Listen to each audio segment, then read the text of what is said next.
ओम शांति।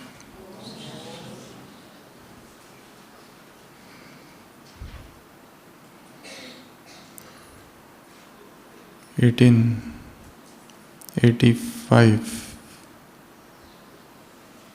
में लिखा गया एक लेख, एक किताब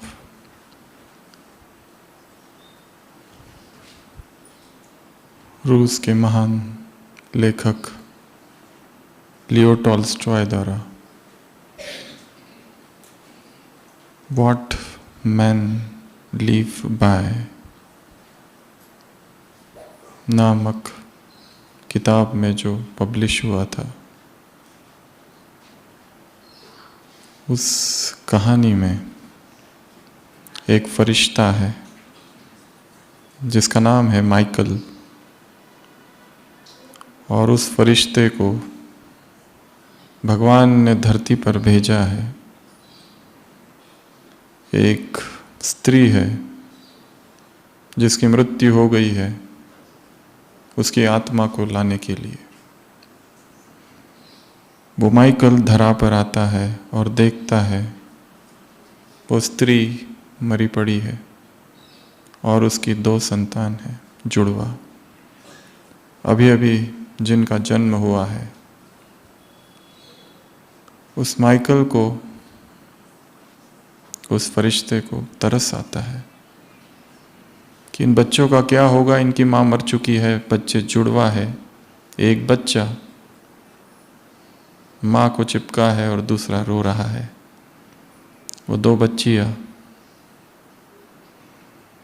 उसे तरस आता है और वो बिना अपना काम किए फरिश्ता वापस जाता है और भगवान से कहता है कि मैं कैसे उन 2 बच्चों की माँ को ले आऊं, आप अच्छा होगा कि उसे पुनः जीवन दे दे।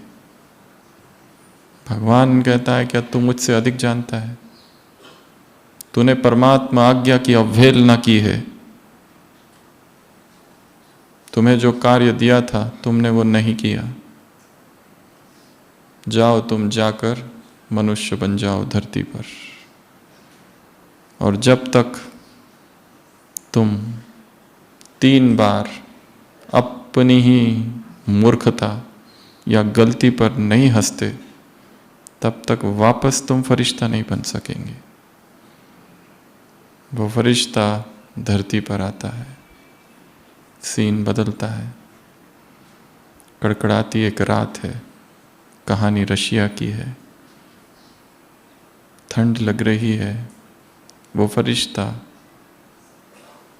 बिना ठीक वस्त्रों के ठंड में काँप रहा है, और वहाँ से एक मोची, एक जूता रिपेयर करने वाला जा रहा है। वो इस फरिश्ते को देखता जो अभी एक साधारण रूप में है, मनुष्य रूप में, उसे दया आती है और वो उसको कहता है कि तुम मेरे साथ मेरे घर चलो।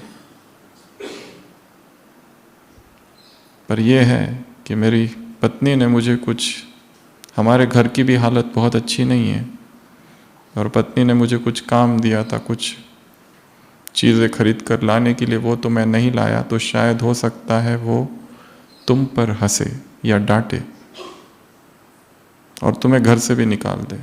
फिर भी देखते हैं।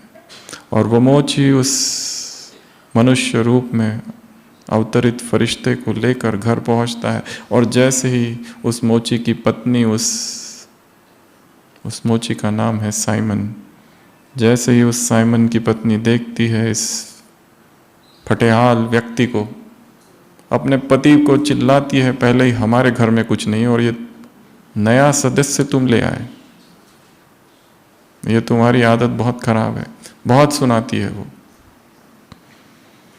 मनुष्य रूप में जो फरिश्ता है पहली बार हंसता है।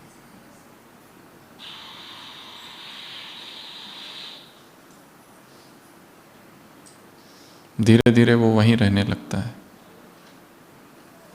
और 6 मास के अंदर सब कुछ सीख लेता है उस मोची के हाथों के नीचे काम करके। और उसके बनाए हुए जूते चप्पल प्रसिद्ध हो जाते। और एक दिन राजा का एक सिपाही आता है और कहता है कि राजा को जूते सिलाने, पर याद रखना जूते बनाना, चप्पल नहीं, क्योंकि वहाँ का रिवाज होता है उस समय कि जो मर गया है केवल उसी को चप्पल पहनाई जाती है। तो वो मोची से बार बार कहता है और इस फरिश्ते से भी कहता है, माइकल से, कि तुम जूते बनाना, चप्पल नहीं। परंतु कुछ दिनों के बाद वो सिपाही जब लौट कर आता है तो देखता है इसने तो चप्पल बनाई है। वो मोची डांटता है उसको, तुमने ये क्या कर दिया, तुमको कहा तो था। पर थोड़ी देर में फिर दूसरा सिपाही आता है और कहता है कि राजा की मृत्यु हो गई है, अब जूते नहीं चप्पल चाहिए। वो मनुष्य रूप में अवतरित फरिश्ता दूसरी बार हंसता है।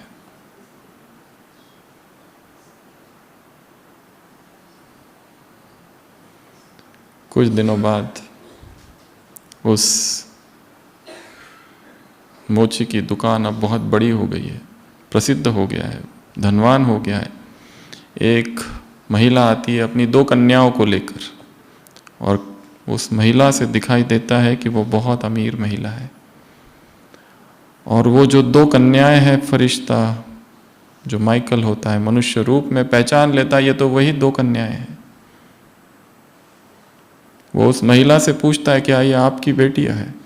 वो कहती है नहीं, इनकी माँ तो तभी मर गई थी, इनको जन्म देते ही, और वो तो बहुत गरीब थी, वो मेरी पड़ोसिन थी, और तब से ये 2 कन्याओं को मैंने गोद ले लिया और मेरी कोई संतान नहीं है। अगर उसकी माँ जिंदा होती तो ये दोनों बहुत गरीब होती।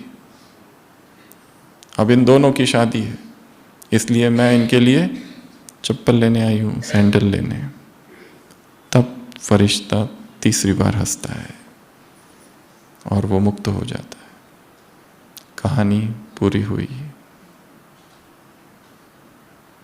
वो पहली बार क्यों हंसता है?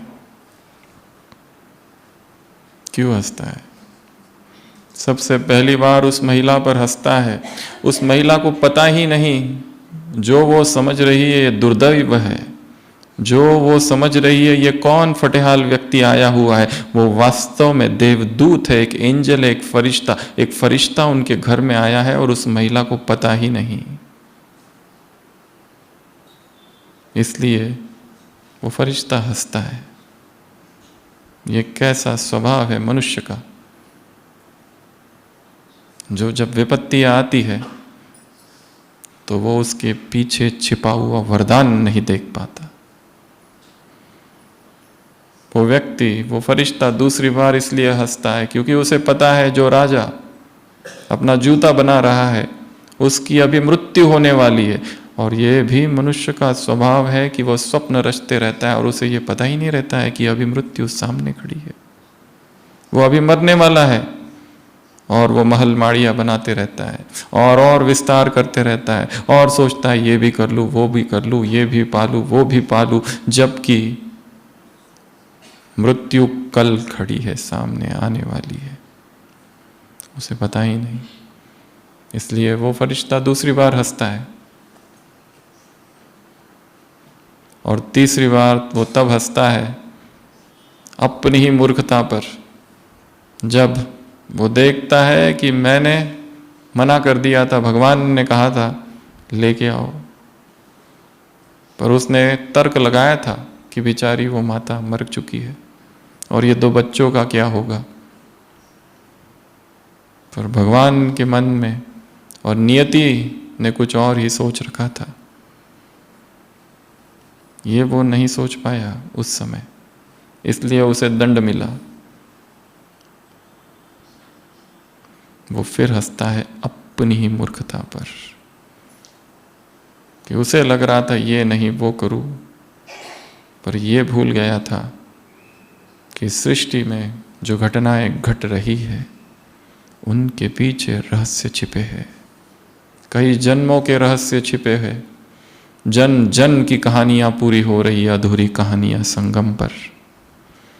हमारा कहाँ जन्म हुआ, किस घर में जन्म हुआ, कौन माँ बाप बने, कैसा हमारा रूप है, स्त्री है पुरुष है, कौन सा शरीर है, कैसा शरीर है, कौन लोग इर्द गिर्द है, किस तरह की परिस्थितियां है, ये सब कुछ रहस्यमयी है। और ऐसे ही नहीं है, इनके पीछे रहस्य छिपा है। इसलिए हम जो लड़ते रहते हैं, दुखी होते रहते हैं। संपूर्ण ज्ञान और योग हमारे भीतर के उस एक गहरे छिपे हुए दुख को और संस्कार को नहीं मिटा पाता। हर एक के अंदर कुछ न कुछ छिपा होता है, जिससे एक अदृश्य, एक इनविजिबल वॉर, लड़ाई जारी है।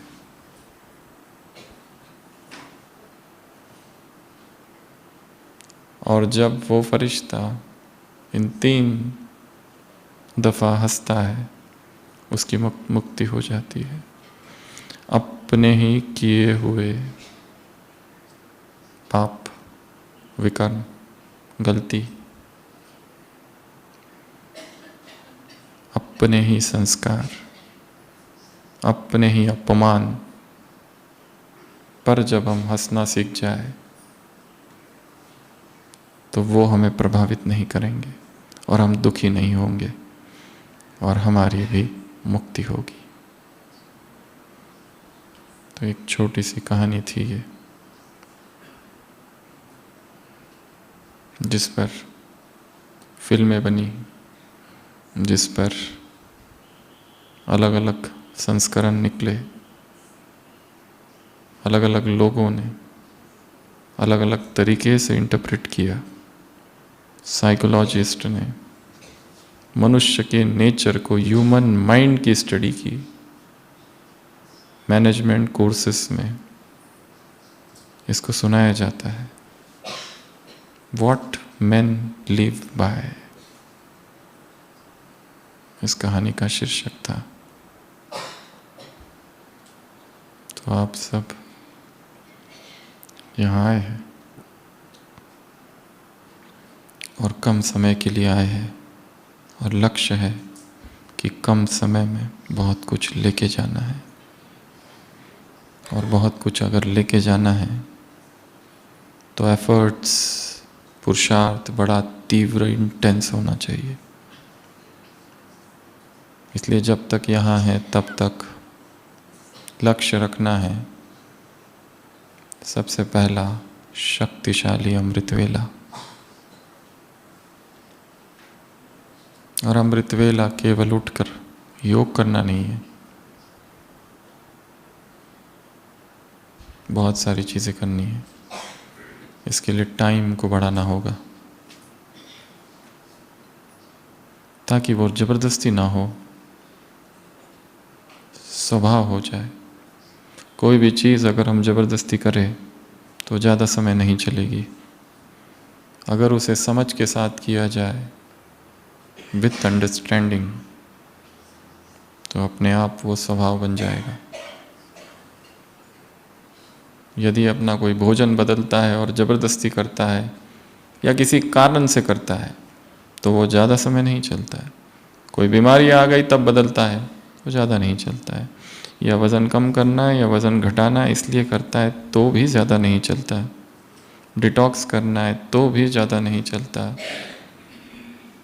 हल्का हल्का लगता है तो भी ज़्यादा नहीं चलता है। जब वो इसलिए करता है अकारण,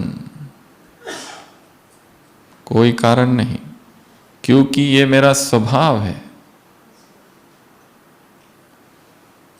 तभी वो प्रयास, वो प्रयत्न लंबा चलेगा। जब तक वो माइंड में रिवायरिंग नहीं होती है, सबकॉन्शियस, अवचेतन में, तब तक कोई भी प्रयास सफल नहीं होता। चाहे वो कोई आदत हो, भोजन हो, अमृत वेला हो, ब्रह्मचर्य हो, कुछ भी, कोई एडिक्शन।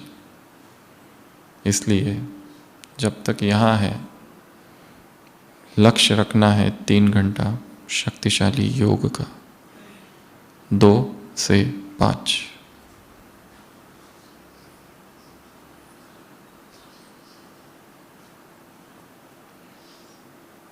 समय हो, बैठो और बात करो, बैठो और योग करो, बैठो और स्वयं से बात करो, बैठो और अपने ही जीवन को देखो, बैठो और कुछ पढ़ो, बैठो और कुछ लिखो। ये सब कुछ उन 3 घंटों में।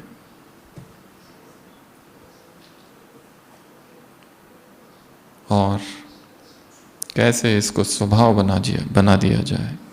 सभी प्रश्नों का उत्तर अमृत वेला है। किसी से कुछ पूछने की भी आवश्यकता नहीं, क्योंकि आत्मा में सब कुछ समाया हुआ है।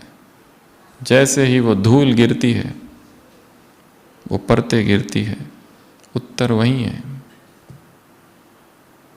जैसे ही हम ऊपर उठ जाते हैं आत्मिक स्थिति में, चिंतन में, अपने आप देह के प्रति जो आकर्षण है, जो लगाव है, वो गिर जाता है।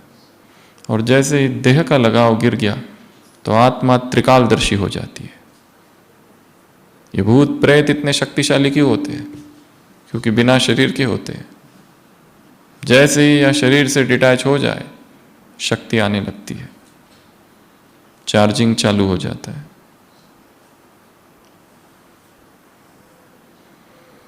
अशरीरी अवस्था का अनुभव,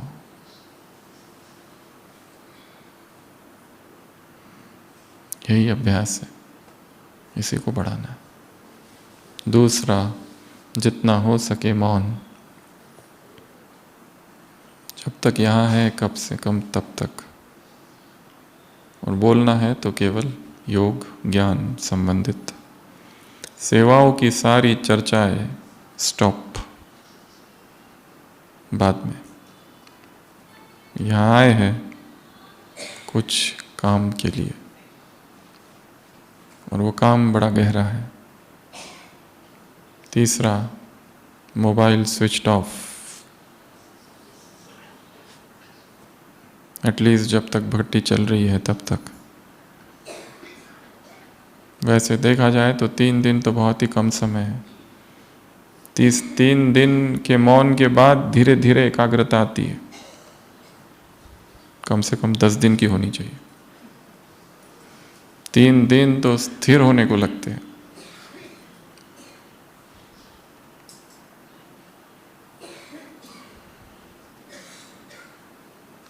डिटॉक्स, साइकोलॉजिकल डिटॉक्स तभी होता है जब हम कट ऑफ हो जाते हैं दुनिया से। फिर सब निकलने लगेगा, अंदर का सब बाहर। फिर कुछ सुनने की भी इच्छा नहीं होगी, किसी को भी नहीं। कई बार बहुत अधिक सुनने से भी कंफ्यूजन क्रिएट होता है, टू मच ओवरलोड इंफॉर्मेशन का। इसलिए हो सके तो 3 दिन जब तक यहाँ है भट्टी में, मोबाइल को बंद कमरे में रख दो। अगर यूज़ करना ही है तो रात में देख लो, अगर जिनको ज़रूरत है, अदरवाइज नो नीड।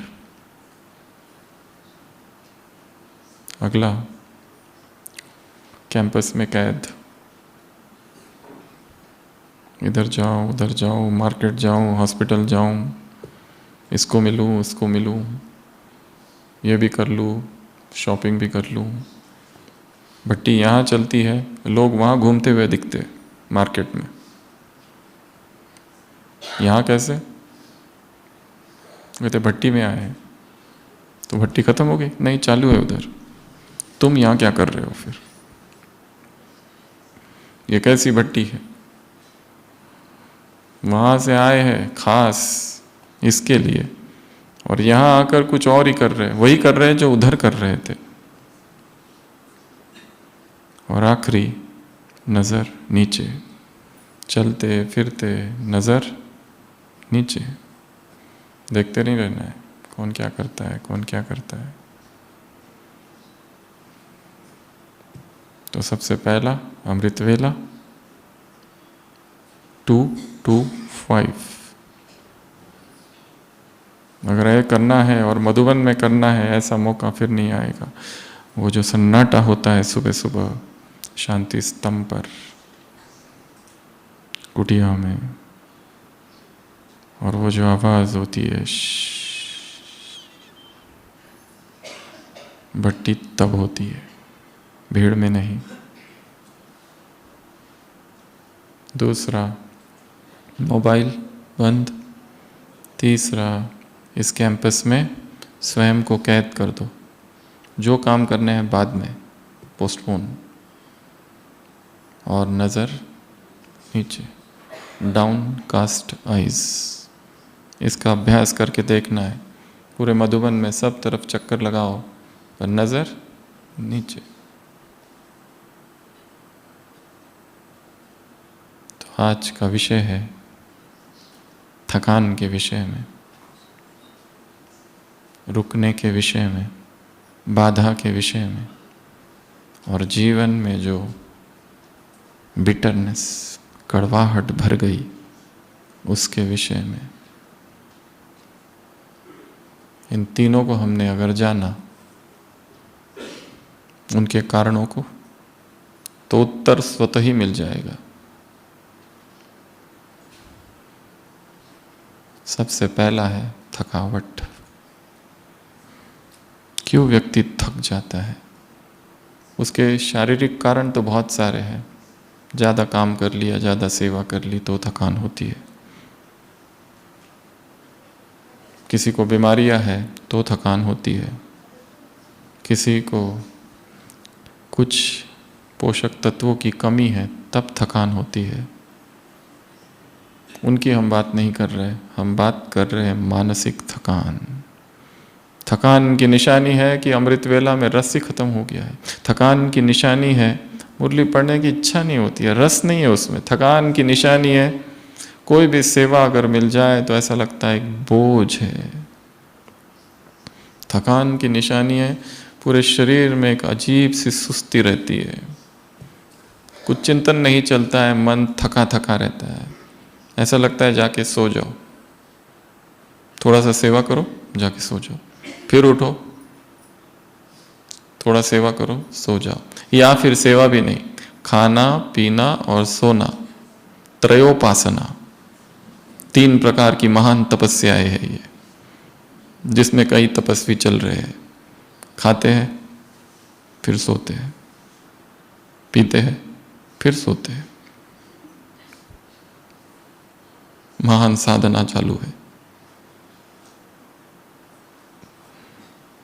थकान, मन थक गया है। एक घर था, बहुत बड़ा घर, बहुत बड़ा, जिसमें कम से कम 20 से 25 नौकर थे। और घर का मालिक एक दिन चला गया और किसी को पता नहीं कहाँ चला गया। उन नौकरों को लगा आएगा आएगा आएगा, पर कितने साल गुजर गए, मालिक आया ही नहीं। धीरे धीरे वो नौकर अपने आप को मालिक समझने लगे। अगर कोई नौकर बाहर रास्ते पर है और कोई पूछता कि इस घर का मालिक कौन है, तो नौकर कहता है मैं। कोई दूसरा नौकर गार्डन में है, उससे कोई पूछता है इस घर का मालिक किधर है, वो कहता है मैं। लोग जो इर्द गिर्द घूम रहे हैं, रसोइये से पूछता तो इस घर का मालिक कौन है, वो कहता था मैं। 20-25 नौकर है, सभी मालिक। गांव छोटा था और वो बंगला बहुत बड़ा था। मीटिंग हुई गांव वालों की, इस घर का आखिर मालिक कौन है।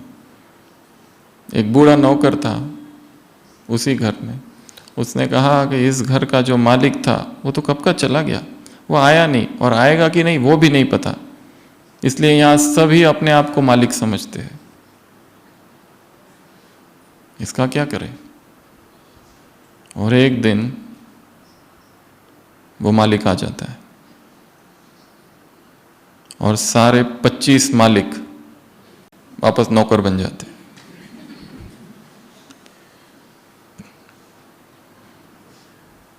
साइकोलॉजिस्ट कहते हैं ये स्टोरी माइंड की है। हमारा मालिक ही बाहर है, घर में चित्त जो है, ये चित्त रूपी घर में जो नौकर थे वो मालिक बनकर बैठे हैं। कौन से नौकर? पुराना कोई एक हर्ट, पुरानी कोई याद, पुराना कोई अपमान, कोई भय, कोई व्यसन, कोई आदत, कोई दर्द, कोई बेचैनी, कोई रोग, वो मालिक बनकर बैठे हैं क्योंकि घर का मालिक बाहर चला गया है। इसलिए करना एक ही है, बस मालिक बन जाना। मैं मालिक हूं। यह उपस्थिति ही उन सभी झूठे मालिकों को वापस नौकर बना देगी।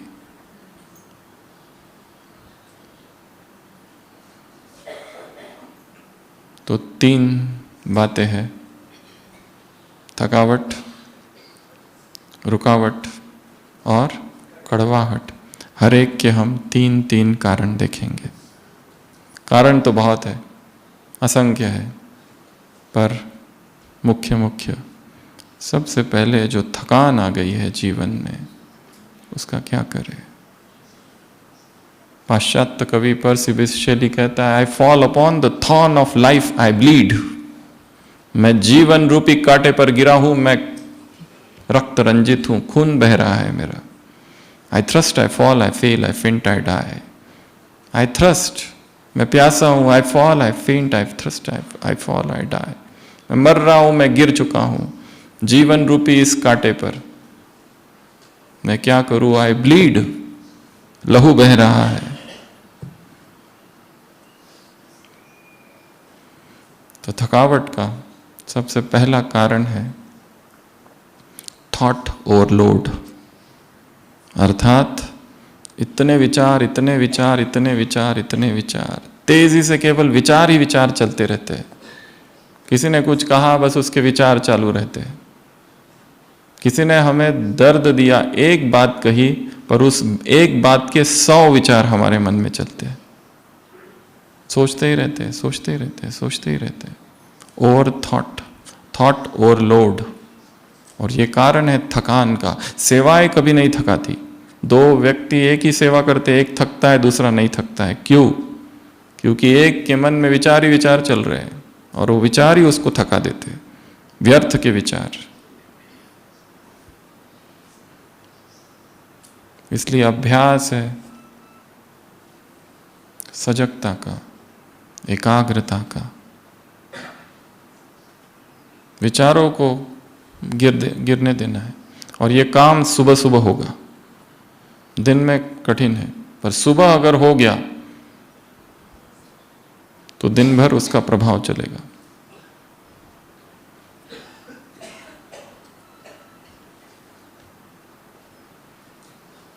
सुन ओ राही, थकना मना है, मार्ग कठिन है, बहुत कठिन मार्ग है। रुकना मना है, सिहरना मना है, थमना मना है।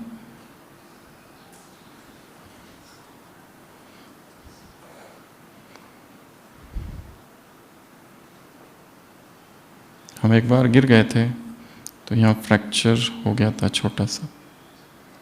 तब इस गीत को लिखा था कि रुकना नहीं, कितना भी दर्द होने दो, कुछ नहीं होगा।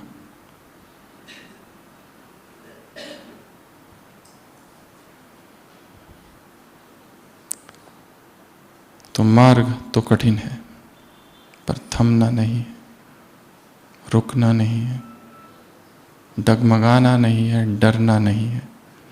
जीवन की परिस्थितियां आएगी, कठोर परिस्थितियां, कठिन से कठिन परिस्थितियां आएगी।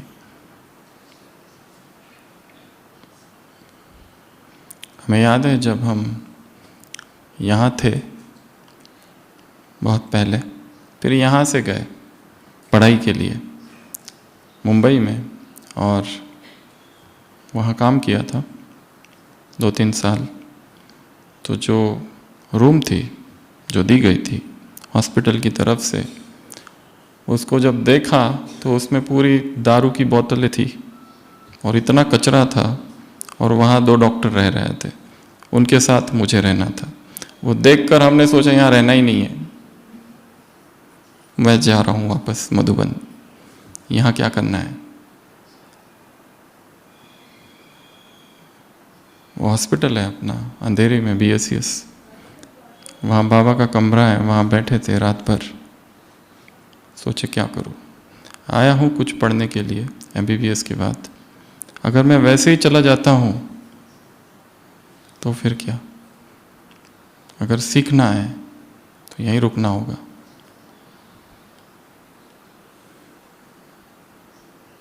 हमने सोच लिया था नहीं रुकना है। आधी रात को डॉक्टर अशोक मेहता सर का एक मैसेज आया था, उनको हमने कहा था हम जा रहे हैं। उन्होंने लिखा था, if you want to shine like the sun you must first burn like the sun. यदि तुम्हें सूरज की तरह चमकना है तो पहले सूरज की तरह जलना होगा। तो रुक गए फिर, और फिर आए। लगभग 5 साल 6 मास लगे वापस आने को, सारी पढ़ाई करके। तो सबसे पहला जो कारण है थकान का, वो है थॉट ओवरलोड। मन सोचते जाता है, सोचते जाता है, सोचते जाता है, ये भूल जाता है कि मेरा रक्षक कौन है। हमें एक बात और याद आ रही है, जब यहाँ से गए थे कुछ भी नहीं था, कुछ भी पता नहीं कहाँ जाना, पर एक संकल्प था, और जो अचानक शायद दादी जी का क्लास चल रहा था उसी समय वो उत्पन्न हुआ था कि मैं ही यज्ञ हूँ, मैं यज्ञ हूँ। अगर बाहर मैं जा रहा हूँ, एक नई जगह जा रहा हूँ, वहाँ मैं किसी को भी नहीं जानता, पर जो मेरा सहयोगी बनेगा वो मेरा सहयोगी नहीं, वो यज्ञ का सहयोगी बनेगा। और जो मेरे मार्ग में बाधा बनेगा उसको मैं अपना शिक्षक बनाऊंगा। इस संकल्प से यहाँ से गए थे। तो ये हम भूल जाते हैं कि हमारा रक्षक कौन है। बाइबल में दिखाया है, जीसस क्राइस्ट नाव में बैठा है, गैलीली की झील है, और वो उसके 12 शिष्य, और अचानक तूफान आंधी आ जाने लगती है और सारा पानी झील का नाव के अंदर जाने लगती है, नाव हिलने लगती है, डुलने लगती है, अब डूबने वाली है। वो सारे शिष्य घबरा जाते हैं, देखते हैं जीसस क्राइस्ट सो रहा है, उसको उठाते हैं, मालिक, मास्टर वेकअप, देखो ये क्या हो रहा है। जीसस क्राइस्ट खड़ा होता है, हाथ ऐसा करता है, पीस बी स्टिल, शांत, और वो तूफान थम जाता है। सारे शिष्य खुश हो जाते हैं, और अपने शिष्यों की तरफ देखकर जीसस कहता है, ओ ये ऑफ लिटिल फेथ, हे कम ईमान वालों, क्या तुम्हें इतना भी विश्वास नहीं है? जिस नाव में मैं हूं वो डूबेगा, फिर भी तुम घबरा गए। ओ ये ऑफ लिटिल फेथ, ये कैसा तुम्हारा निश्चय है, कैसी तुम्हारी श्रद्धा है, ये कैसा तुम्हारा निश्चय है, हे कम ईमान वालों। जब भगवान हमारा खिवैया है तो डर कैसा। जीवन किसको दिया है, मनुष्य को या भगवान को? तो वो देखेगा क्या करना है।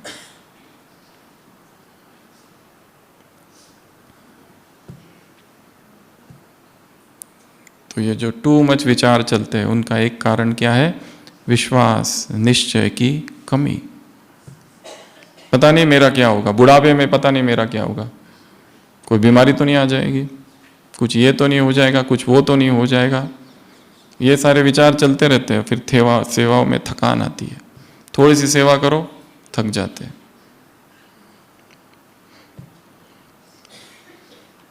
तो पहला कारण है थॉट ओवरलोड। दूसरा कारण है टेंशन, स्ट्रेस। किसका स्ट्रेस? दूसरों को पता चलना चाहिए मैं कौन हूँ। कौन सा स्ट्रेस? सबने मुझे पहचाना नहीं। कौन सा स्ट्रेस? सेवा की, पर इसका अब क्या होगा? स्ट्रेस कौन सा? ढेर सारे स्पिरिचुअल स्ट्रेस, स्पिरिचुअल टेंशन्स। पुरुषार्थ का भी स्ट्रेस है। पता नहीं अमृत वेला, अरे बाप रे, ये तो ज्यादा ही बोल दिया, 2 वाला। अभी तो बाबा ने कहा था संडे की मुरली को 4 बजे 4 AM ट्रायल करके देखो, और जो करेगा उसे बाप का वरदान मिलेगा अगर कोई अलर्ट है। ये ठीक ठाक है, ज्यादा नहीं बताना है। ज्यादा बताते हैं ना फिर टेंशन होता है। ये अमृत वेले का टेंशन, ये ब्रह्मचर्य का टेंशन, ये मुरली का टेंशन, यही टेंशन है।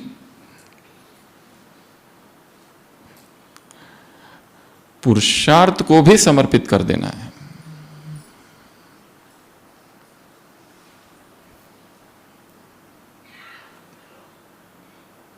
आज साकार मुरली है, मैं निराकारी अब भोगता हूं। भोग लगाने की बात है। मुरली पढ़ रहे थे तो एक विचार आया कि भोग वास्तव में भोजन का है ही नहीं।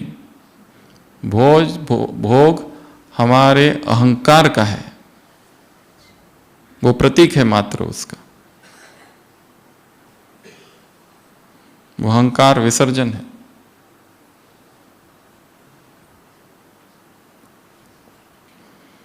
तो दूसरा कारण है स्ट्रेस।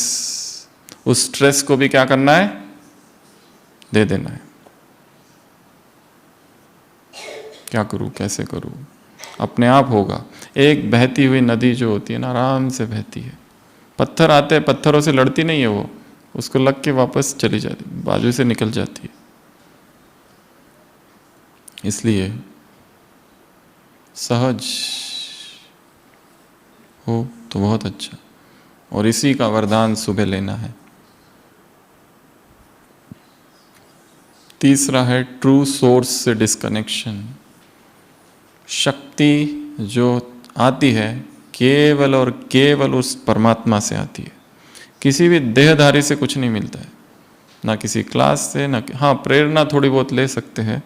बाकी जो काम करना है वो अपने अकेले का है और अकेले ही होगा। वो बैठो और जैसे ही बैटरी वहाँ से, जैसे ही चार्जर निकलता है, डिस्चार्ज चालू हो जाता है।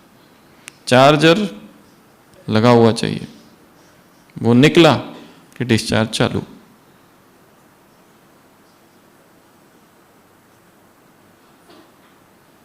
इसलिए किसी ना किसी रीति से कनेक्टेड रहना है बाबा से। बीच बीच में थैंक यू, बीच बीच में रुकना, आत्माभिमानी स्थिति, टेक्निक्स बहुत सारी है, सबको पता है। बट एकदम ही ऐसा ना हो जाए कि सुबह किया और फिर सारा दिन भर डिस्कनेक्टेड और फिर रात में याद आई। सेवा हमें भटका ना दे। सेवाओं के जंगल में सब वैराग हो जाता है, सेवाओं के जंगल में स्थिति चली जाती है। ये ना भूलो कि सेवा और स्वस्थिति, इसका बैलेंस चाहिए। सेवा बहुत अच्छी कर रहे हैं पर स्थिति खत्म, उसमें खुशी नहीं है, उसमें दर्द है, दुख है, संघर्ष है, लड़ाइयाँ है, ईगो है, क्लैशेस है, इसलिए भारीपन है। इसलिए थकान का तीसरा सबसे महत्वपूर्ण कारण कौन सा है? बाबा से टोटल डिस्कनेक्शन। तो इन 3 पर काम करना है। पहला कार्य है समर्पण पर। थॉट ओवरलोड, सोचो कि ऊपर मेरे कौन है। स्ट्रेस, किसका स्ट्रेस, कैसा स्ट्रेस? जितना हम सोचते रहते हैं चीज़ों के विषय में, वो और शक्तिशाली होती जाती है। उनको छोड़ देना है। कुछ कुछ चीज़ें ऐसी है जो जीवन में हो रही है, वो हमारे वश में नहीं है। वो पता नहीं किस किस जन्म के हिसाब है जो वापस आ रहे हैं। इसको हिंदी में कहते हैं प्रारब्ध या प्रालब्ध। 3 प्रकार के कर्म होते हैं। पहला संचित कर्म, जो हमने जन्म जन्म से किया है, पर वो बीज की तरह जमा है। प्रारब्ध वो कर्म है जो संचित में से परिणाम अभी दे रहा है। बीज ऑलरेडी बो चुके हैं, अभी झाड़ उगा है, हम कुछ नहीं कर सकते, वो भोगना ही पड़ेगा। कुछ भी करो, वो भोगना ही पड़ेगा। हमने किसी की ग्लानि की थी, अब हमारी ग्लानि हो रही है, अब इसका कुछ नहीं कर सकते, वो सहना पड़ेगा। इसको कहते हैं प्रारब्ध। इसके लिए हिंदी में दूसरा शब्द है प्रालब्ध। परंतु जो मुरलियों में प्रालब्ध शब्द आता है, इसका इनसे कोई लेना देना नहीं। मुरली में जो प्रालब्ध आता है उसका अर्थ है परिणाम। तुम्हें सतयुग में इसकी प्रालब्ध मिलेगी, उसका अर्थ वहां है रिजल्ट। ये शास्त्रों के शब्द है, उनके अर्थ अलग है, बाबा अलग रीति से प्रयोग करता है। और तीसरा है भावी, आगामी, जो कर्म किए पर अभी तक परिणाम नहीं आए उसके, वो आएंगे। पर जो भी किया वो आएगा। जैसे दशरथ के लिए, वो तो भूल ही गया था कि कोई श्रवण था और जिसके पिता को मैंने मारा, ये हुआ था, श्रवण को मारा था और उसके माँ बाप ने श्राप दिया था, सब भूल गया। लास्ट में याद आया उसको। मृत्यु के एक क्षण में सब कुछ दिखाई देने लगता है, क्या क्या हुआ जीवन में। तो बढ़ते जाना है। साधु प्रवेश करता है, राजा के सिपाही पकड़ते हैं, जेल में डालते हैं, तुमने चोरी की, वो कुछ नहीं कहता है, चुप। 7 दिन के बाद चोर पकड़ा जाता है, राजा उसको छोड़ देता है, तुमने चोरी नहीं की, वो कहता है ठीक है, वो चुपचाप जा रहा है। राजा कहता है रुको, जब तुमको पता है तुमने चोरी नहीं की तो तुमने कहा क्यों नहीं? वो कहता है कहने का कुछ है ही नहीं, क्योंकि मैंने इस जन्म में कोई भी पाप नहीं किया, ये मुझे पता है, और फिर भी मेरे साथ ऐसा होता है, मैं जेल में जा रहा हूं, तो राजन ये मेरे किसी और जन्म का पाप था, वो मुझे भोगना ही पड़ेगा। इसके लिए कुछ नहीं कर सकते, कुछ भी नहीं कर सकते। आज ओपीडी में हमारे पास एक कन्या आई थी, तो अचानक उसको 2 दिखने लगा था, 2 डबल विजन्स और हेडेक, गिडिनेस। फिर उसका एमआरआई करा तो पता चला एवीएम मालफॉर्मेशन एक होता है, परंतु अच्छा हो गया, वो फूटने से पहले, ब्लीड होने से पहले ही पता चल गया। अब उसका एक लंबा ट्रीटमेंट वो लेके आई है, बहुत बड़ा, बेंगलोर या कहीं से, बहुत सारे सेशंस। अब वो इतने समय से यहाँ थी, फिर कहीं बाहर पढ़ने गई, वहाँ वो होने लगा, तो ये अचानक आ गया उसके सामने पेपर। पर एक चीज़ हमने देखा, वो खुश है, एकदम डिप्रेस नहीं हो गई। तो मेरे साथ ऐसा क्यों हुआ, मेरे साथ ऐसा क्यों हुआ, इतनी बड़ी गांठ मेरे दिमाग में कैसे आ गई, अब उसका क्या होगा, सोचते रहते हैं व्यक्ति।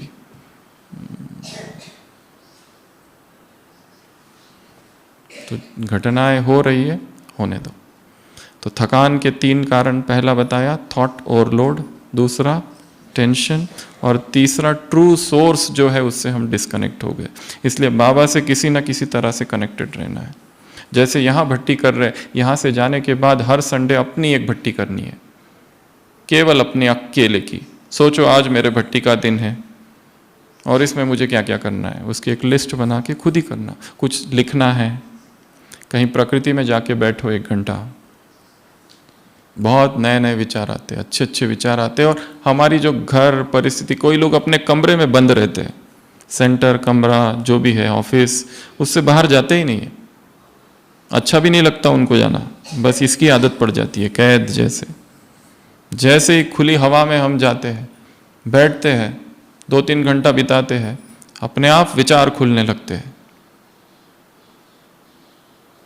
हमने स्वयं जो भी अव्यक्त मुरलियों का चिंतन किया इतने सालों में, वो इन्हीं पहाड़ों पर ही किया है। बंद कमरे में कभी कुछ भी नहीं किया, बंद कमरे में चिंतन चलता ही नहीं। हाँ, कोई कोई बहुत महारथी हो तो कहीं पे भी कर सकते हैं, पर शुरुआत में पहाड़ों में, सुबह रविवार सुबह जाओ, शाम को ही आओ, एक ही अव्यक्त मुरली, 1 बार, 2 बार, 3 बार, 4 बार, 5 बार, जब तक कि वो कई बार पढ़ के ना हो जाए और वो पूरी याद ना हो जाए, यहाँ तक कि याद की एक एक शब्द कहाँ कहाँ है। तब कहीं लगता था कुछ हाथ में आया है। तो पहाड़, झरने, झील, बगीचे, छत, यहाँ क्या होता है, मन खुल जाता है, वो प्रकृति मौन है, और मौन प्रकृति हमें मौन परमात्मा तक ले जाती है, क्योंकि परमात्मा स्वयं महामौन है। और प्रकृति निर्विकार है, निर्विकार निर्विकार की तरफ ले जाती है। बंद कमरे में जैसे घुटने लगता है जी, तो बाहर निकलना है। रोज वॉकिंग के लिए जाओ, किसी गार्डन में जाके बैठो, मुरली या डायरी या पेन या पेंसिल कुछ लिखो। करना क्या है? दूसरा है रुकावट। रुकावट के 3 कारण हैं। सबसे पहला कारण है रेजिस्टेंस। हमारा मन एक विरोध कर रहा है, वो आगे नहीं बढ़ना चाहता, उसके अंदर ही वो यहाँ मेंटल ब्लॉक है, उसको वास्तव में आगे बढ़ना नहीं है, उसको लगता है यहीं रहूं कंफर्ट जोन के अंदर। एक मन में रेजिस्टेंस है नए के प्रति, कुछ नया करके देखूं, ये करके देखूं, वो करके देखूं। हम ये खाते हैं, एक रेजिस्टेंस है कि ये करके देखो तो क्या होगा। हमें याद है फरवरी में 2013 हम इधर अनादरा पे थे, एक बंदर को देखा, बहुत सारे बंदर थे, कुछ खा रहे थे। हमने देखा इनमें इतनी शक्ति कहाँ से आती है। वो देखा ये पत्ते खाते हैं, केवल पत्ते खाते हैं और इतने पावरफुल। हमने सोचा ऐसा हम करके देखेंगे, और तब से स्विच कर दिया कुक्ड फूड से अनकुक्ड पे, रॉ फूड, अपक्व, फायरलेस किचन। और देखा क्या होता है, प्रयोग करके देखें, शक्ति घटती है, शक्ति बढ़ती है। तो एक्सपेरिमेंट करते रहना है, करते रहना है, करते रहना है, करते रहना है। सोचते थे क्या हो जाएगा, क्योंकि ये एक यात्रा है, जैसे अननोन, अज्ञात में जैसे छलांग, क्या होगा पता नहीं।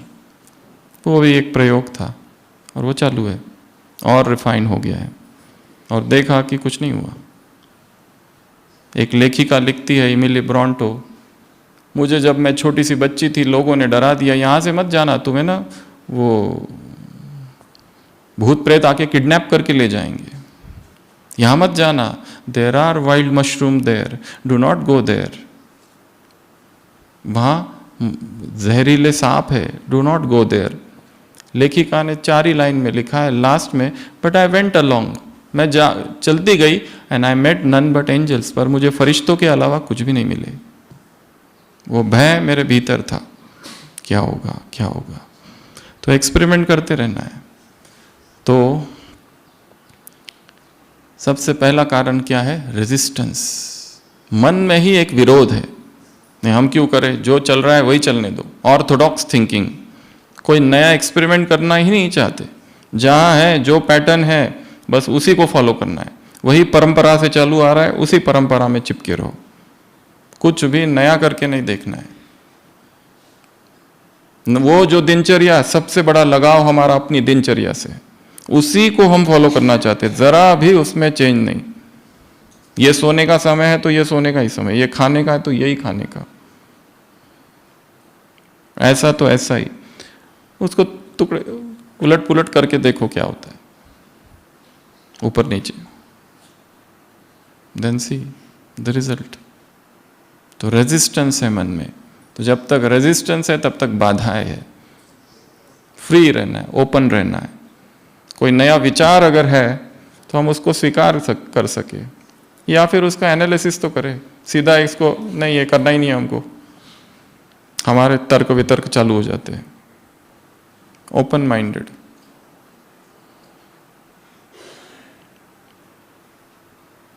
ये नहीं कि जो आ रहा है उसको बस पकड़ के हम अपना ही ज्ञान पिलाते रहे कि सुनो, ये आत्मा, ये परमात्मा, आत्मा, ये परमात्मा।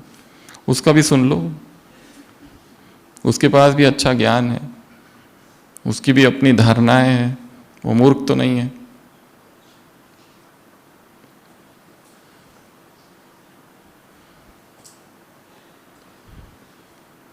तो मेंटल ब्लॉक, ये सबसे पहला कारण है बाधा का। दूसरा है रिग्रेशन। रिग्रेशन अर्थात जो आदत हमारी छूट गई थी वो फिर आ गई, जो संस्कार खत्म हो गया था वो फिर आ गया, जो व्यसन हमको लगा खत्म हो गया वो फिर से इमर्ज हो गया। तब बाधा आती है। वो काम विकार हो सकता है, कामुक कल्पनाएं हो सकती है, वो कोई भोजन की आसक्ति हो सकती है, वो कोई व्यक्ति और व्यक्ति से संबंध हो सकता है। हमने सोचा था ये व्यक्ति हमारे मार्ग में बाधा है, हमने उसको हटा दिया, और फिर उसकी याद आई और फिर उसको पकड़ लिया।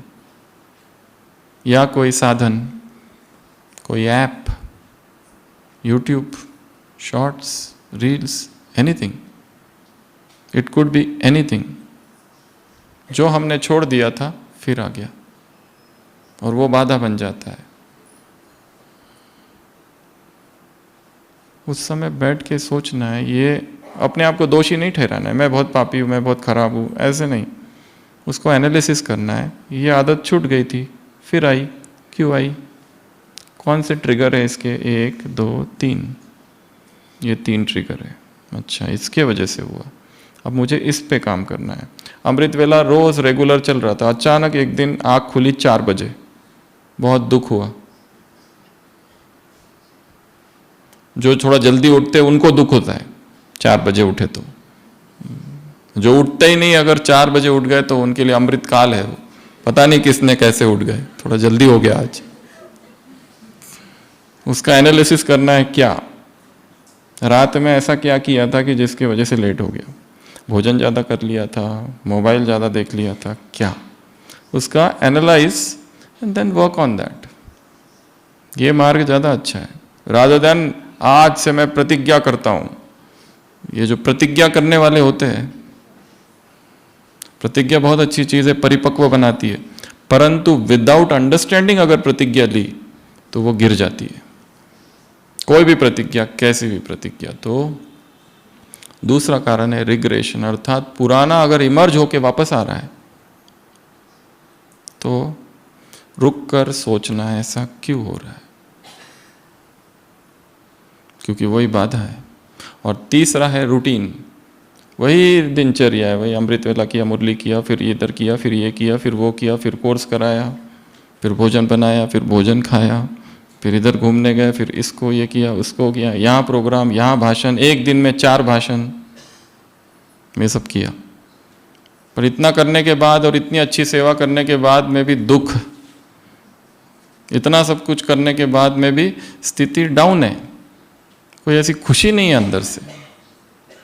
क्यों? क्योंकि स्वयं से टूटे हुए हैं।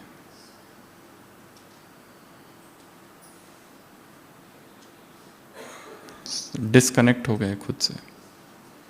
सारा समय दूसरों को, सेवा का लक्ष्य दूसरों को प्रसन्न करना नहीं है, स्वयं को शुद्ध करना है। दूसरों को प्रसन्न करते करते तो यहां पहुंच गए, चाटुकारिता करते करते। दूसरों को खुश करना, वो जो वीआईपीज होते हैं, जो हमारे पास आते हैं, वो सुख के लिए आते हैं, कोई एक तपस्या के लिए आते हैं, हमसे प्रेरणा के लिए आते हैं।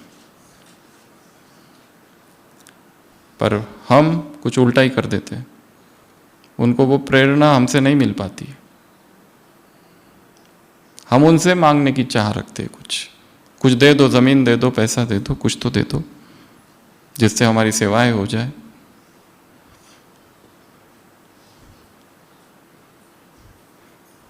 तो फिर ये सेवा कैसी हुई? ये तो व्यापार हुआ। हमारा भाव, और ये भी भाव है कि वो पूरी तरह इसमें ना आ जाए। अगर वो आ गए और अपने पद को छोड़ दिया तो फिर हमें उनसे फायदा नहीं होगा।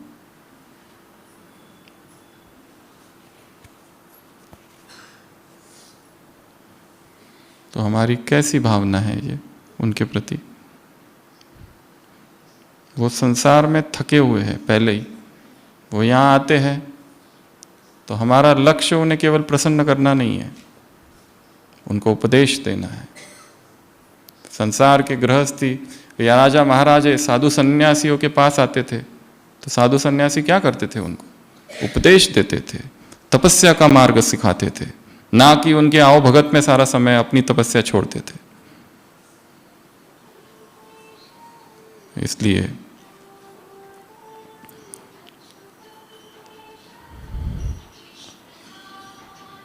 क्या बताया, रूटीन की बात चल रही थी। एक ही रूटीन है, वही वही वही वही करते जा रहे हैं। इसलिए सेवाएं बहुत अच्छी होती है, पर अंदर से स्थिति गिर जाती है हर प्रोग्राम के बाद। बहुतों को ज्ञान सुनाया, 100 लोग आए, पर उनकी क्वालिटी भी क्या निकली? वो इतना ही धारण करेंगे जितना हमने धारण किया है, उससे ज़्यादा नहीं।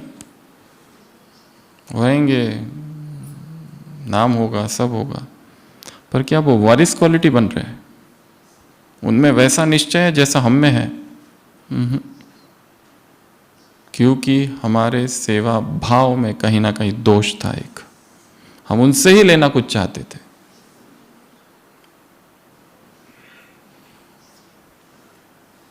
देवी खड़ी है मंदिर में, दुर्गा, उसका क्या लक्ष्य है? सबको दे।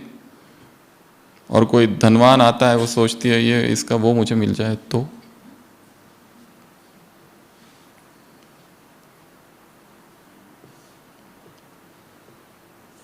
एक ही तरह की अगर सेवा हम करते रहे, एक ही तरह की दिनचर्या, वो सेम रूटीन, एक कोलू के बैल की तरह गोल गोल गोल गोल गोल गोल, तो क्या हो जाता है? फिर धीरे धीरे बाधा उत्पन्न हो जाती है पुरुषार्थ में। इसलिए रोज नए नए प्रयोग करने हैं। अगर कोई प्रोग्राम है या किसी का कोर्स कराना है, सबसे पहले सुबह सुबह ही सकाश उसे देना है, अमृत वेला ही उसका आधा कोर्स ऊपर करा लेना है।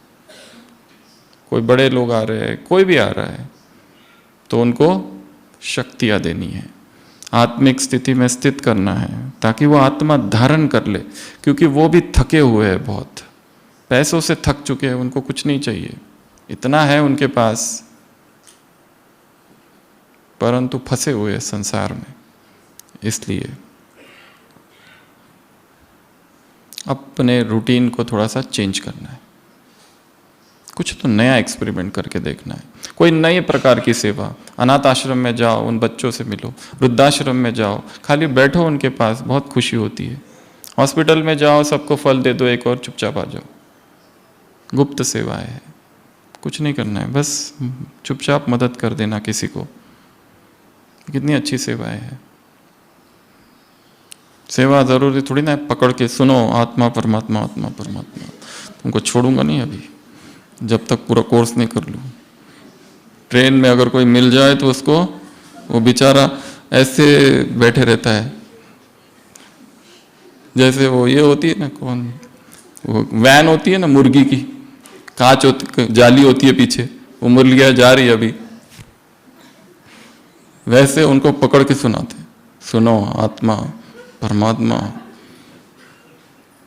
ब्रह्मचर्य, आज से बाहर का खाना बंद, और ये मेरा फ़ोन नंबर और ये सेंटर का एड्रेस, वहाँ जाके मुझे फ़ोन करना, मैं फ़ोन करूँगा।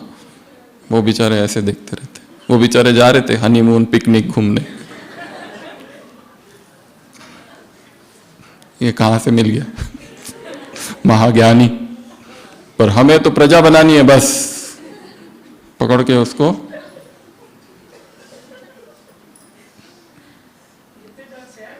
कौन हो तुम? वो कहता है डॉक्टर इंजीनियर।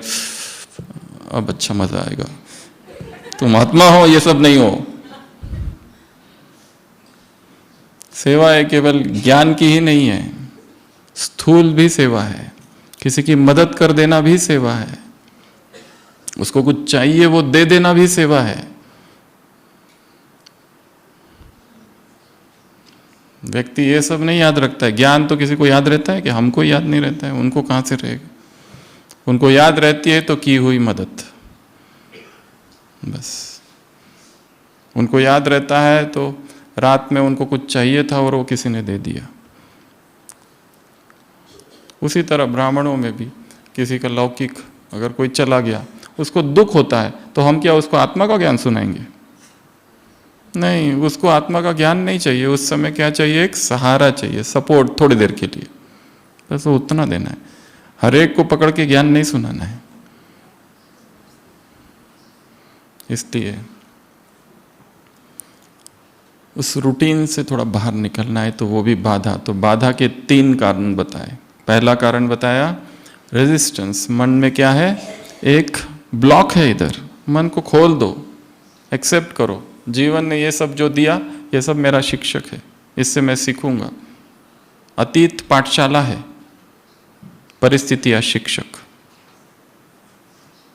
रेजिस्टेंस नहीं है। दूसरा बताया रिग्रेशन, पुरानी आदत आ भी गई, चलो ठीक है, अचानक पवित्रता चल रही थी, ब्रह्मचर्य, अचानक वासनाएं उत्पन्न होने लगी, अचानक शरीर का आकर्षण चालू हो गया।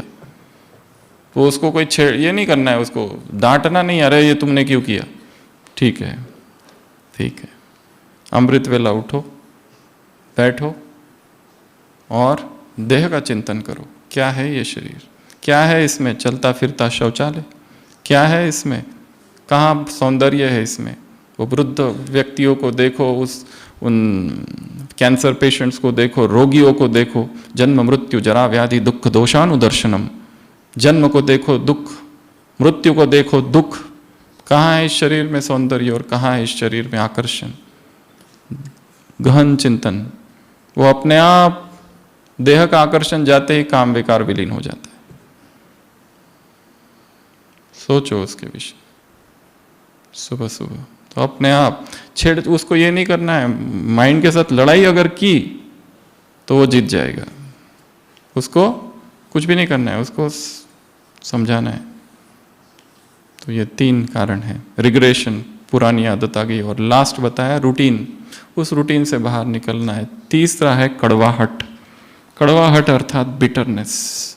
उसका सबसे पहला कारण है ग्रज, कीपिंग ग्रज। किसी एक आत्मा के प्रति एक भाव है घृणा का, कि ये व्यक्ति ठीक नहीं है, इसने मेरी मदद नहीं की थी, इसने मेरे साथ ऐसा किया था, अन्याय किया था, अत्याचार किया था, इसने मुझे अपमानित किया था सबके सामने, चाहे कुछ भी हो जाए इसको हम माफ नहीं करेंगे।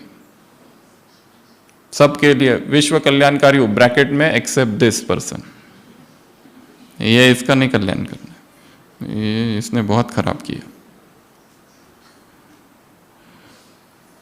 ये जो ग्रजेस है, अमृत वेला माफ कर दो लोगों को।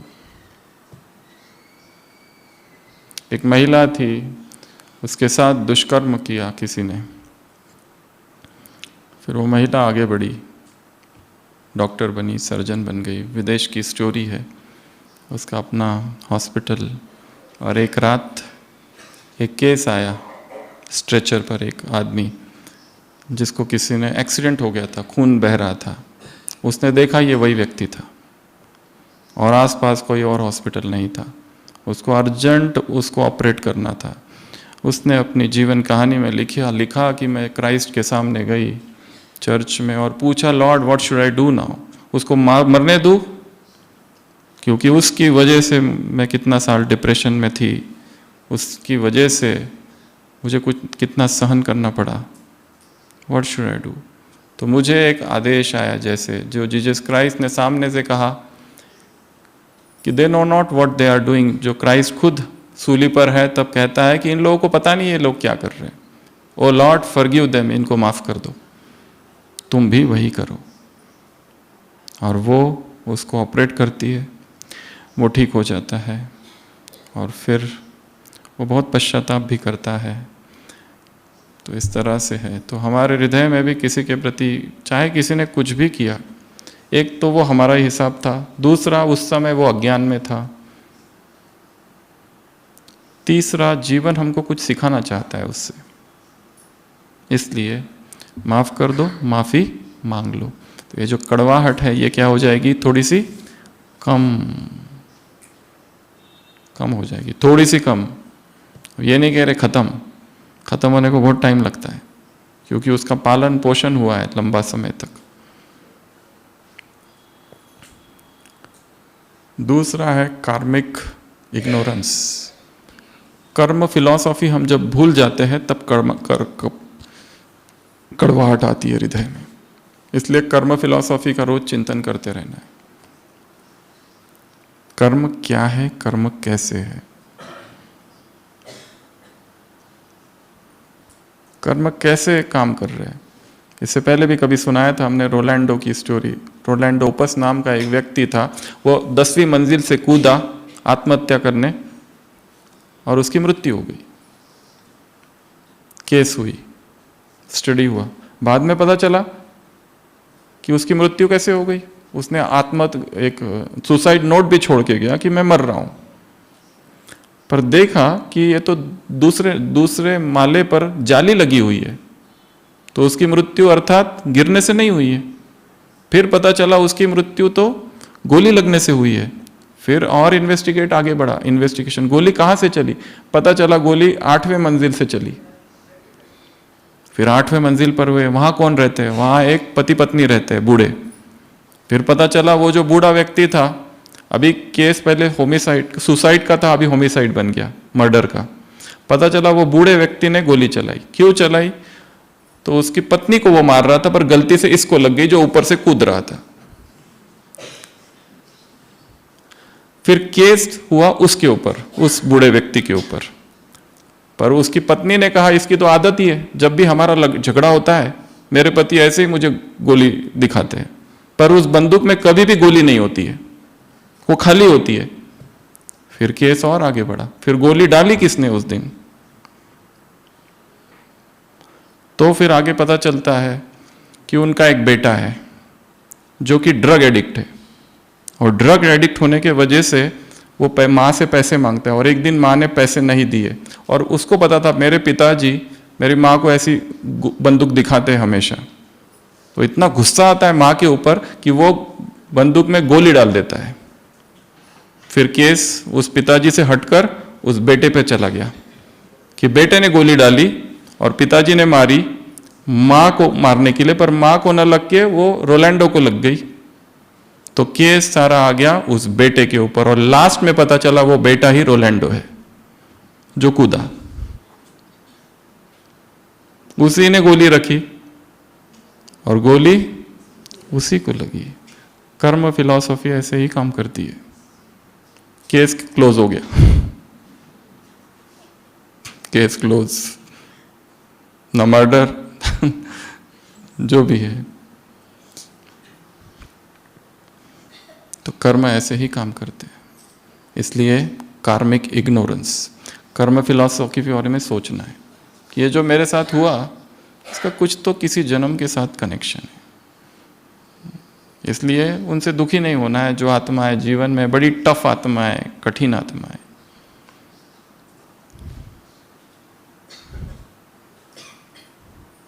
और तीसरा है, हमारी अपेक्षाएं जब भंग हो जाती है तब कड़वाहट आती है।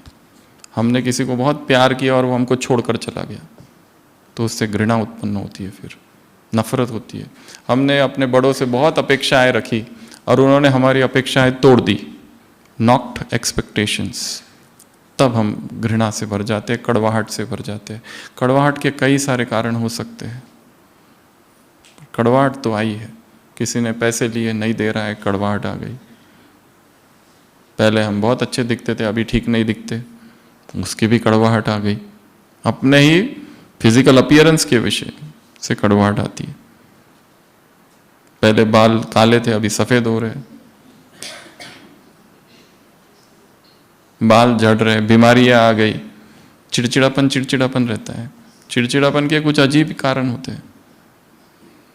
बिजनेस में नुकसान हो गया, इधर चिड़चिड़ापन आ गया, कड़वाहट हो रही है।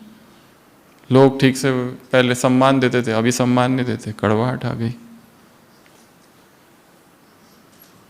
एक व्यक्ति जुआ खेलता है, उसके बहुत सारे दोस्त हैं, फिर धीरे धीरे जुए में सब हार जाता है, दोस्त आना बंद हो जाते हैं।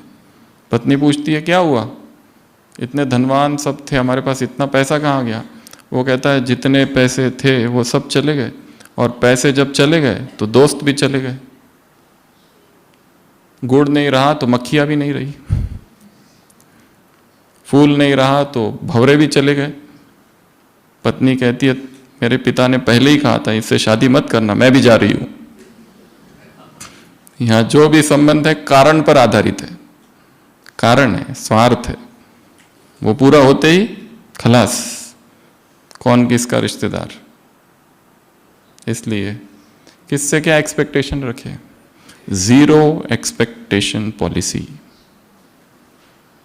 किसी से कुछ भी नहीं सोचो कि हमने कोई एक प्रार्थना की और वो पूरी हो जाएगी। किसी व्यक्ति से किसी को मैसेज किया तो उसका आंसर आएगा, नहीं आएगा। करते रहना रात भर इंतजार, कुछ नहीं आएगा, दुखी आएगा बस। किससे क्या एक्सपेक्ट करे और किससे क्या चाहे, किसी से कुछ भी नहीं मिलेगा। सब भिखारी है, क्या देंगे? सब अपने दुख दर्द में डूबे हुए। कोई अपने डिपार्टमेंट में बिजी है, कोई अपनी सेवाओं में बिजी है, कोई अपने कोई अपने अफेयर्स में लगे हुए है। हर एक कहीं ना कहीं बिजी है। कोई भोजन में डूबा है, कोई घूमने फिरने में लगे है, कोई वीआईपी के पीछे लगे है, कोई विदेश जाने के चक्कर में लगे हैं। सब कहीं ना कहीं बिजी है। इसलिए किससे क्या एक्सपेक्ट करेंगे? जो करना है खुद को करना है। तो ये 3 कारण है कड़वाहट के। सबसे पहला बताया ग्रज, घृणा किसी के प्रति, उसको छोड़ दो। दूसरा बताया कार्मिक जो लॉज है, कार्मिक इग्नोरेंस, अज्ञान जो है कर्म का, उसके प्रति ज्ञान बढ़ाना है। और तीसरा कारण बताया एक्सपेक्टेशंस, अपेक्षाएं। मेरा बेटा ये करे, मेरा बेटा वो करे। अरे क्या करे, क्यों करे? उसका अपना जीवन है। विदेश गए तो विदेश चले गए, आए नहीं कभी वापस। माउंट में ही ऐसे कितने पेरेंट्स हैं, वो कहते हैं हम जाते हैं, हमारा बेटा आए, पर वो बेटा अब कहता है अब मैं नहीं आऊँगा। तो इसके लिए इतना सारा घर बना के रखा, सब कुछ बना के रखा, वो नहीं आता है अभी। क्या करे, अकेले रहते हैं। एक पिताजी थे, उनकी बेटी को किडनी का प्रॉब्लम आ गया, किडनी फेल हो गई। और पिता ने अपनी किडनी अपने बेटी को दी, डोनेशन, किडनी ट्रांसप्लांट हुआ। और बाद में वो बेटी को किसी से प्यार हो गया और उसके साथ भाग गई किडनी लेकर।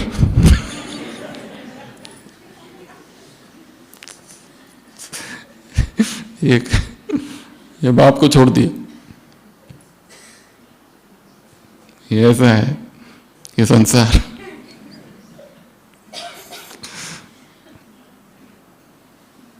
तो जिसको जाना है उसको जाने दो, जिसको आना है उसको आने दो। आए तो वेलकम और जाए तो भीड़ कम। गया तो गया, अच्छा है गया। किसको क्या पकड़ के रखना है, दुखी देगा।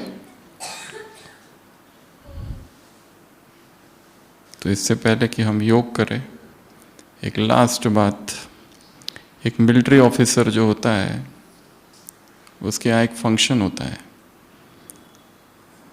तो अपने सारे साथियों को बुलाता है, सिपाहियों को, और सिपाहियों को कहता है ये जो भोजन है ना, भोजन नहीं है, ये दुश्मन समझ पर इसको टूट पड़ो, तुम्हारा है सारा भोजन।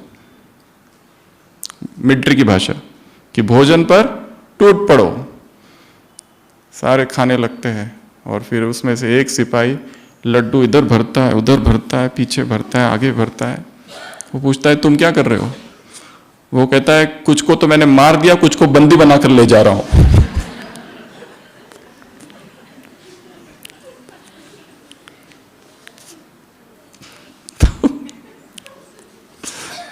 सारे दुश्मन मारे नहीं जाएंगे, किसी किसी को क्या करना पड़ेगा, कुछ कुछ लड्डुओं को जेब में बंदी बनाकर लेके जाना पड़ेगा। तो यही जीवन का मार्ग है। तो थकावट को मिटाना है, रिलैक्स, बाबा की गोद में अर्पित कर देना।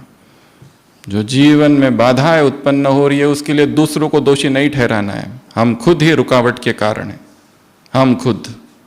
और तीसरा, जो कड़वाहट हो गई है, इतना कड़वा कड़वा हो गया है सब हृदय में, माफ कर दो, माफी मांग लो, हल्का कर दो और आगे बढ़ो।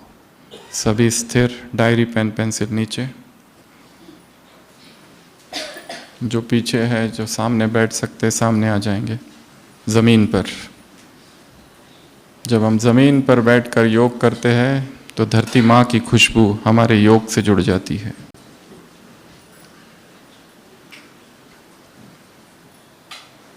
जैसे मुद्राओं का महत्व है, वैसे कैसे बैठते उसका भी महत्व है। आज सुबह की साकार मुरली, नमस्ते मुरली शब्द में आया है, मुरली में आया ना नमस्ते, ये अंजलि मुद्रा है, इसको अंजलि मुद्रा कहते हैं कि मैं आपको प्रणाम करता हूँ, ये उसका अर्थ होता है। ये भारतीय संस्कृति में दिखाया गया है। तो जैसे ये अंजलि मुद्रा है, वैसे ध्यान की भी मुद्राएं होती है और ध्यान की भी अवस्थाएं होती है। और ज्ञान के गहरे तलों पर अगर पहुंचना है तो पहले तो आसन को साधना है। एक आसन में 3 घंटा बैठ सकना, इसको कहते हैं आसन विजयी। दर्द पीड़ा नहीं बैठ सकते नीचे तो ऊपर बैठ जाओ, परंतु अभ्यास करना है कि एक ही आसन में अधिष्ठान बिना हिले डुले, ये साधना है, ये तप है। अगर कहीं दर्द होता है, उस दर्द को साक्षी होकर देखो। यहाँ पर कुछ नहीं होगा। बैठे बैठे आज तक ऐसी कोई केस नहीं आई है जिसमें फ्रैक्चर हो गया व्यक्ति को, कुछ नहीं होगा। दर्द होता है, उस दर्द को देखो। यहाँ दर्द होता है, यहाँ दर्द होता है, यहाँ दर्द होता है, यहाँ दर्द, उस दर्द को देखो, उसके सेंटर पॉइंट पर जाओ। दर्द कहाँ है? यहाँ है, यहाँ है, यहाँ है, इपी सेंटर, और देखो कहाँ कहाँ फैल रहा है दर्द, और धीरे धीरे दर्द विलीन हो जाएगा।